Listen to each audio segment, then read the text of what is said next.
صباح الفل، صباح الورد، صباح الياسمين على عيون حبايب قلبي الحلوين، مشتركين ولسه مش مشتركين. يا رب دايما في خير وفي احسن حال، اللهم امين. النهارده جايلكم فيديو جديد هيعجبكم ورضاكم، بس لو اول مره تشوفوني شوفوا القناه يلا بسرعه اشتركوا فيها وفعلوا زر الجرس يوصلكم الجديد ان شاء الله. اول حاجه كده حبايبي، صبحت كده الصبح قلت ايه ننضف تحت الطيور بتاعت الصغيره، علشان طبعا بتحتاج ان هي يعني ايه تنظيف على طول. تمام. هنا طبعا كان عندي البطه بتاعتي ديت كانت ما شاء الله الله اكبر مطلعه لي كده شويه بط، فانا ايه قلت خلاص انا هنطلعها بقى. يعني هي كده بقالها زي ايه 10 ايام كده معاهم، فانا خلاص هنطلع البطه الكبيره بقى نوديها مع الطير الكبير. والبط الصغير هنخليه لوحده يعني. تمام، يعني هنفطم البط الصغير ده. تمام. بالنسبه بقى للبط الصغير ده ما شاء الله الله اكبر عليه، يعني بقاله زي اسبوع او 10 ايام كده. يعني ايه مع البطه دي. تمام. امهم، فطبعا هي خايفة عليهم زي ما انتم شايفين كده. وطبعا لما بيبقى البط الصغير كده بنسيب امهم معاهم علشان تحميهم من اي حاجة، يعني مثلا ايه حاجة هتهاجمهم، مثلا برضو في البرد هي اللي بتراعيهم وتدفيهم، وبرضو في الصيف بتبقى واخدة بالها منهم يعني. تمام. فانا زي ما انتم شايفين كده ابتديت ان انا نكنس تحت الطيور بتاعتي، طبعا هي خدتهم وطلعت بيهم بره، مش عايزة يعني ايه تقف جنبي، وانا هنا برضو كنست تحت الفراخ. طبعا العشه دي كنا يعني ما شاء الله عليها كبيره يعني واسعه، فانا قسمها نصين علشان طبعا نحط فيها اي طيور كان عندي الارانب فيها. لكن طبعا الحمد لله الارانب انا خلاص دبحتها كلها، ما عادش بقى عندي ارانب لان الجو كان حر ومش مستحملين يعني. فالمهم انا قلت بقى هنحط فيهم او نستغل العشه ديت ان انا اربي فيها الايه الفراخ والبط بتاعي. هنا طبعا حطيت الاكل بالفراخ بعد ما كنست، وشايفين الجو عندنا ما شاء الله. طبعا الناس زرعت الرز اهيت، ده طبعا رز يا حبايبي. وطبعا انا يعني حبيت نوريكم بس المنظر. وهنا طبعا ايه بعد ما كنست ونضفت حطيت التبن مكان ال يعني الطيور بتاعتي، ما حطيتش كميه كتيره لان طبعا التبن بيعمل حراره، فبيخليهم ايه مع الجو الحر ده يحرر فيهم.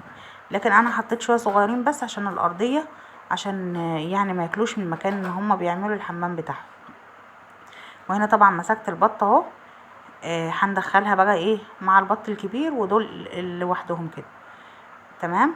طبعا البطه يعني بتبقى خايفه عليهم وغلجانه عليهم وكده، لكن طبعا ما ينفعش طول الوقت تكون معاهم لانها طبعا بتاكل الاكل اللي قدامهم، وغير كده كمان يعني بتتعلق بيهم مش بتبيض يعني تاني وتطلع نتائج جديده. ابتديت بقى ان انا نكنس المكان كله، الاوضه يعني كلها نكنسها كده وننضفها، بحيث ان يعني يكون الاوضه على طول نظيفه، ما يبقاش ايه طبعا انتوا عارفين الصيف الامراض بتزيد فيه، فلازم يكون على طول المكان نظيف. هنا بقى هنبتدي بقى انا كمان هنذبح. كنت طبعا طالعه من الصبح كده قلت ايه هنعمل شغل كله مره واحده وانا فوق. هنست طبعا للطيور الصغيره، وهنجيب طبعا ايه ذكر البط دوت نذبحه علشان هنعمل النهارده اكله جميله جدا مع بعض. إيه ان شاء الله لو الفيديو طول عليا هنقسم لكم الفيديو على 2. ان ظبط الفيديو او كان قصير هنزل لكم الفيديو كله مره واحده. بس يلا نسمي بسم الله كده الرحمن الرحيم، ونبدأ نحمل السكينة بتاعتي طبعا علشان ايه نذبح البط زي احنا متعودين مع بعض تحت رجلنا لوحدنا من غير يعني ما حد يساعدنا خالص. تمام. طبعا بنجي على الحاجة اللي في رجليا كده علشان خاطر ان انا نبدأ ان انا اذبحها اهو. بسم الله الرحمن الرحيم، بسم الله الله اكبر. وبنيجي ماسكة السكينة لازم تكون حامية، وبنيجي ذبحها كده بالشكل ده. ذبحت طبعا وخلصت اهو زي ما انتم شايفين.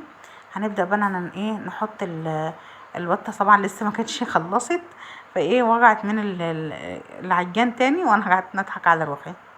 هي عامه يعني الحمد لله، يعني انا ما بنحطهاش في الميه المغليه غير لما تكون ماتت خالص عشان ما يبقاش حرام عليا. هنبدا بقى ناخدها وننزل بيها تحت، شايفين لسه حيه اهي، بس طبعا الجو كان حر وانا كنت عايزه ننزل برضو علشان انا كنت سايبه الميه على النار. يلا بينا ننزلهم ونشوف هنعمل ايه تاني. دلوقتي بقى حبايبي انا حاطه الميه على النار اهي.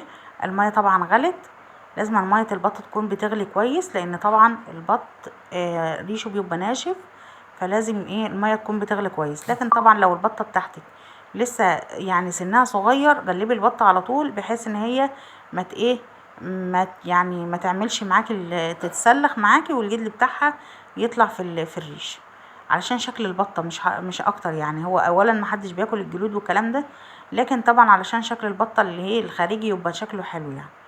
تمام. انا هنا طبعا الريش كان لسه مبلش، فانا كنت بنمسك بقى ايه من هنا ومن هنا ونقلب البطه بتاعتي، وبرده باستعمال السكينه كده بتساعد معايا شويه. تمام. كان عندي بقى ايه، كنت بالليل كان ابو سماح جايب لي خضار، كان جايب لي باميه وكنت مفرزاها عندكم اهي زي ما انتم شايفين في المصفى الخضرا دي، وغسلاها وسايباها تتصفى. وكمان كان جايب لي طماطم مسكتها ايه قطعتها وطيبتها شويه بحيث ان ايه نعملها بالصلصه. هنوريكم طبعا كل التفاصيل، كل حاجه هتشوفوها معايا دلوقتي. لكن انا حبيت بقى ان انا ايه نطلع البطه كده ونروح على السلم ننضف البطه وانا قاعده كده على مهلي طبعا على السلم علشان خاطر ايه يعني ما نبهدلش المطبخ. لكن طبعا الواحد ممكن ينظف على الحوض وكل حاجه، وطبعا وانا قاعده بيبقى احسن لي علشان رجليا ما توجعنيش وكده، وانا واقفه الواحد يعني ايه بيتعب شويه.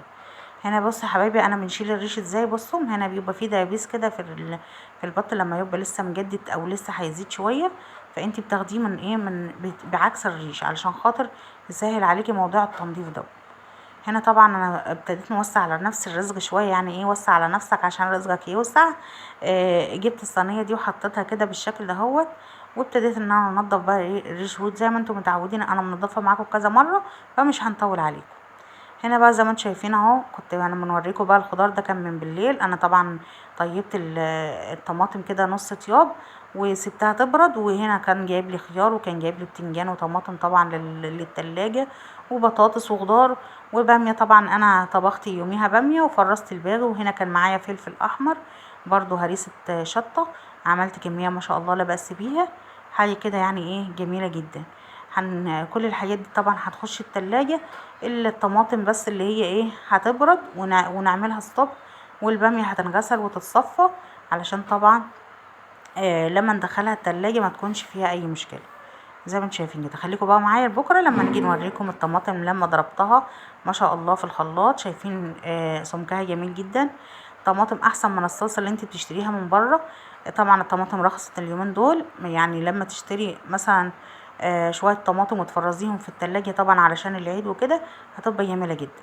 هنا طبعا هنحط الباميه في التلاجة وخلاص. انا معايا بقى التتبيله اللي انا هنعملها للبط بتاعي. هنعمل النهارده المندي بطريقه سهله جدا.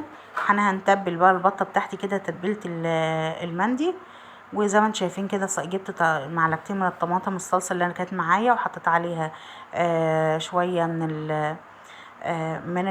ميه البصل، وهنقلبهم تقليبه بسيطه كده. ومعايا التوابل بتاعتي كلها بقى. طبعا انت عندك التوابل اللي انت بتحبيها حطيها. معايا هنا شويه فلفل وكمون حطيتها على البصل، شويه بهارات سبعه وشويه ملح صغيرين وده كركم، وطبعا معايا روزماري وزعتر وورق لوري، وكمان يعني ايه حطيت عصره ليمونه. تمام. في بقى ايه حاجه انا يعني صراحه ما حطيتهاش، اللي هي طبعا بودرة الزعفران. بس طبعا بودرة الزعفران في اللي هو المندي لازما يعني ايه يعني يعني متعارف عليها ان هي بتبقى موجودة، لكن طبعا انا طالما ما عنديش ما بنوقفش قدام حاجة. تمام. ابتدت بقى نحط الحاجات دي كلها كده على بعضها ونقلب كده. التتبيلة بتاعتي تتبيلة حلوة طبعا الروزماري والزعتر في التتبيلة دي بتبقى مخلية الحاجة جميلة جدا ما شاء الله. هنقلب بقى كل التتبيله دي كده مع بعضها ونجيب البطايه بتاعتي كده. وطبعا اول ما هنبدا ان انا حطيت برده كمان معلقه من الصويا صوص. عندك بقى ايه دبس الرمان حطي، عندك صويا صوص حطي، عندك بقى ايه ما عندكيش ده ولا ده حطي برده معلقه عسل بتساعد على طياب الحاجه بتاعتك بسرعه. فالتتبيله كانت جميله جدا وكانت ريحتها روعه. حطيت برده معلقه من الخل، وطبعا كل دوت هنقلبه مع بعض تقليبه كويسه بالشكل ده. طبعا الكركم يا حبايبي انا عامله يعني كده علشان خاطر طبعا الرز البسمتي بتاعنا هيتلون بنفس اللون بتاع الايه الخلطه دي. تمام. هنبتدي بقى نقلب كده كله مع بعضه بالشكل ده هو. وهنبدا بقى نمسك البصل طبعا ننضف الرخامه بتاعتي الاول كده من الحاجه اللي وقعت عليها ونغسل ايديا كويس. وهنبدا بقى ان انا ايه ندعك كل ده كله مع بعضه، البصل مع شويه البهارات اللي انا حطيتهم، الفلفل وايه شويه البهارات السبعه اللي انا حطيتهم بالشكل دهوت علشان نعمل المرتة بتاعتنا. تمام. هنبدا بقى اول حاجه ان انا نفتح البطه بتاعتي كده زي ما انتم متعودين معايا ان انا بنسلك بين الجلد واللحم بالشكل ده علشان طبعا ايه نتبل من تحت الجلد. طبعا هو صعب شويه ان انت تفتحي الجلد واللحم بين بالذات البط يعني، لكن برضو مش صعب علينا ان شاء الله. نفتح كده بالراحه بصوابعنا كده لغايه ما ايه ما نعمل مسافات كده بين دي ودي بالشكل ده اهو. هنا طبعا هنصفي الميه الزياده اللي فيها علشان طبعا ما يبقاش فيها اي حاجه، وهنشيل بقى الايه الهياكل دي عشان هنعمل بيها شويه الشوربه. بما اننا عيله الشوربه لازم يكون في موجود شوربه فطبعا ايه على راي ابداعات ومنوعات احنا عيله الشوربه. قناه ابداعات ومنوعات يا جماعه قناه جميله، يا ريت تروحوا هناك وتشاركوها. القناه جميله جدا هتعجبكم وتنور رضاكم ان شاء الله. هنا بقى يا حبايبي هنبدا ان احنا ندعك البطه بتاعتنا بالبصل بالشكل ده هو زي المرتة الدمياطي كده. طبعا المرتة دي بتبقى جميله جدا، بتخلي برضو ريحه البطه بتاعتك جميله جدا وطعمها كمان بيبقى جميل. هنبدا بقى ننزل بالخلطه بتاعتي بالشكل ده هو، ونتبل بقى من جوه ومن بره. والتتبيله بتاعتي دي لازم تقعد في البطه اقصى حاجه ساعتين. طبعا انا هنا خلاص تبلتها، هنسيبها بقى نركنها لغايه ما تتبل معايا كويس. وطبعا علشان خاطر الفيديو كان هيبقى طويل عليكم جدا، فانا هنسيب بقيه الفيديو ان شاء الله للمره الجايه. ما تروحوش في اي حته، الفيديو جميل جدا هيعجبكم. ما تنسوش بقى تحطوا لنا لايك علشان التتبيله الجميله الجامده دي. وطبعا يا رب كده الفيديو يعجبكم ونور رضاكم، ونسيبكم على خير ونشوفكم على خير. ويا رب كده القناه تكون عندي يعني حسن ظنكم. واستنوني الفيديو الجاي مع تكمله الفيديو. والسلام عليكم ورحمه الله وبركاته.